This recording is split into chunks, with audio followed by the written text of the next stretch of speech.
नमस्कार, मैं हूं आंचल सिंह और आप सभी का स्वागत है हमारे चैनल पर। द कश्मीर फाइल्स, जिसमें कश्मीरी पंडितों के साथ क्या हुआ उसे चित्रित किया गया है। फिल्म अच्छा कलेक्शन भी कर रही है, रिकॉर्ड पर रिकॉर्ड बना रही है।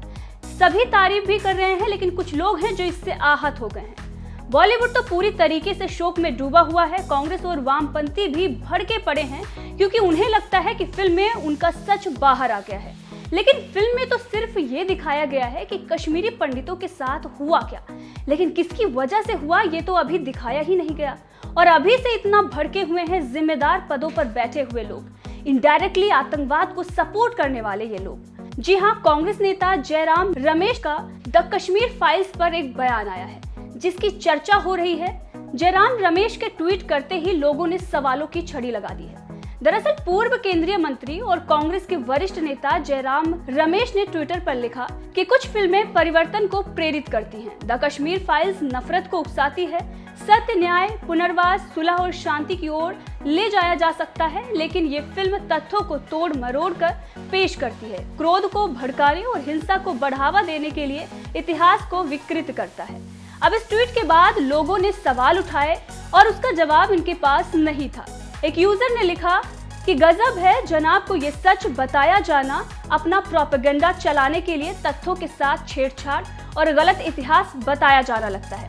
और नीचे उस वक्त की वीडियो भी अपलोड की जिसमें शव पड़े हैं, लोग रो और चिल्ला रहे हैं। जो शव हैं वो कश्मीरी पंडितों के हैं। साथ ही दूसरा वीडियो भी अपलोड करते हुए सवाल उठाया है कि ये कल की घटना है और ये जो वीडियो है वो अमरोहा की है। होली खेल रहे हैं कुछ लोग और कुछ लोग पत्थरबाजी कर रहे हैं।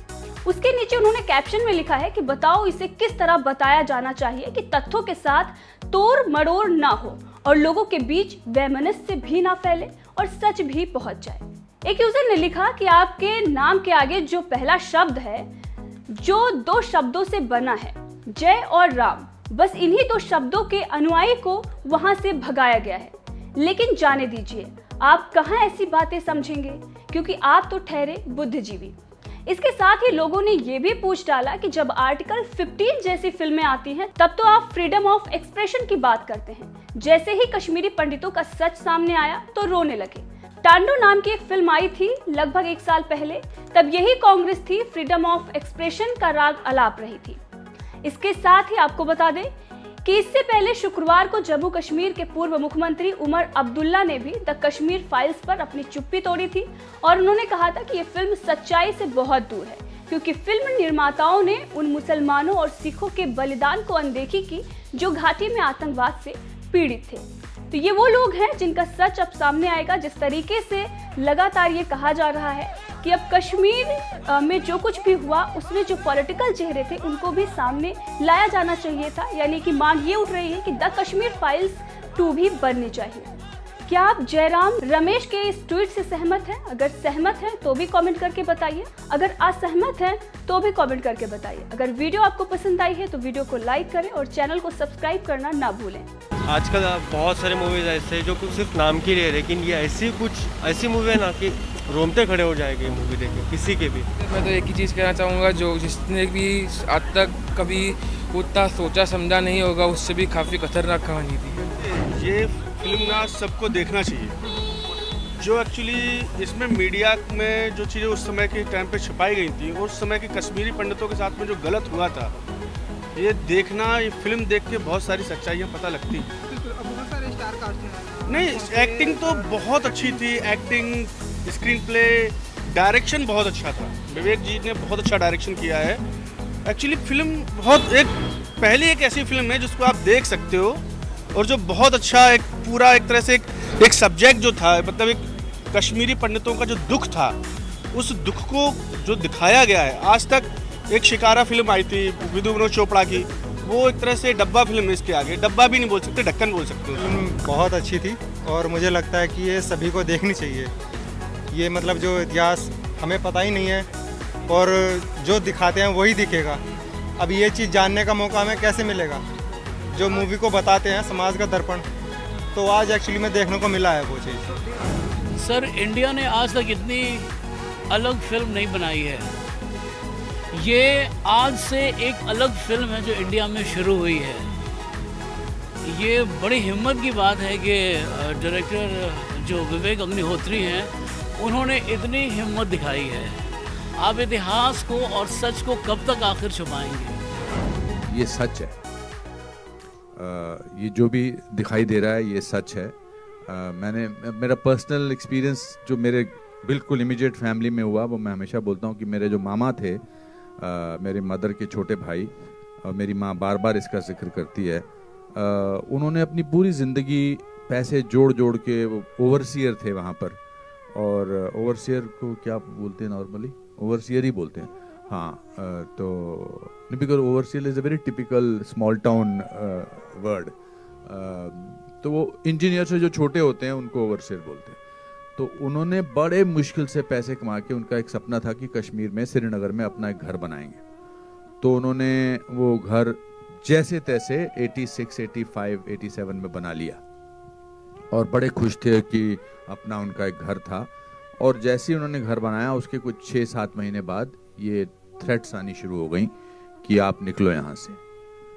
एंड फिर ऐसी थ्रेट्स आई कि भाई हमने आपके पड़ोसी को मार दिया है, उसकी लाश वहाँ पड़ी है, अब अगर आप अगले कुछ दिनों में नहीं छोड़ेंगे तो हम फिर आपकी लाश किसी और के घर पर होगी। सो एक रात को एक फिएट गाड़ी में जितना सामान वो डाल सकते थे, जिंदगी भर की पूंजी, एक फिएट गाड़ी में, 4 उनके खुद के अपने सदस्य थे, बेटा, बेटी, उनकी बीवी, और वो वहां से निकल गए और दिल्ली में जाकर कहीं वो सेटल हो गए। और उनका सदमा उनको इतना गहरा पड़ा कि he died after couple of years or 3 years. And so that is what we have seen. जैसे जब आप किसी के घर से किसी को निकालते हैं तो आप सिर्फ उनको दीवारों से या छत से या उनके आंगन से नहीं निकालते हैं, आप उनको उस जगह की आबो हवा से, उस जगह की खुशबू से, उस जगह के वातावरण से, उस जगह की आदतों से वहाँ से निकालते हैं। मेरे दादाजी का छोटा सा एक मंदिर था, 3rd फ्लोर पे, मिट्टी का घर था, और वहाँ पर उनकी वो जो अगरबत्ती रोज़ जलाते थे तो उसकी एक खुशबू थी। अब वो खुशबू टेंट में तो नहीं आ सकती है, या किसी जम्मू के घर में या पूना के घर में या दिल्ली के घर में तो नहीं आ सकती है। हम होटल में, 5 स्टार होटल में रहते हैं बहुत दिनों तक, लगता है यार अभी घर जाके अपने बिस्तर पे सोना है।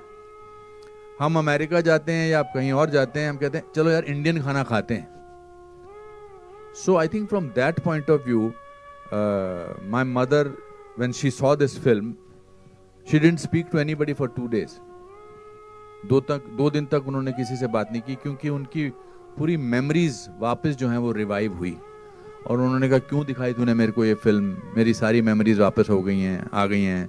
या आर्टिकल 370 जब एब्रोगेट हुआ, क्या हम वापस जा सकेंगे, मेरा बड़ा दिल है वापस जाने का। सो अब आप अंदाज़ा लगा लीजिए जो इस डॉक्यूमेंट्री में बात कर रहे थे उनका क्या हाल हुआ होगा, उनके साथ क्या महसूस किया होगा उन्होंने। So from that point of view it's, बार बार काफ़ी लोग बोल रहे हैं आंखें नम है। आई थिंक इसका सदमा जो है ना, इसकी तकलीफ जो है वो आत्मा तक गई है। कश्मीर में आज आप जाओ, मुझे याद है जब बचपन में मैं जाता था तो निशाद गार्डन जाते थे, शालीमार जाते थे, पिकनिक पे जाते थे, तुलमुलब खीर भवानी टेम्पल जाते थे, वहाँ की नदियों में घूमते थे, हंदवारा, सोपोर, ये सब जगहें हैं वहाँ की। अब कश्मीर की आत्मा जो है वो घायल है। अब वहाँ बार्ब्ड वायर्स नज़र आती हैं, सुनसान इलाका है, कुछ अजीब सा वातावरण है। So this film will not only revive those memories for millions of people, पर शायद कुछ लोगों के घाव भी भरेंगे। And we are all guilty of not talking about it for 32 years.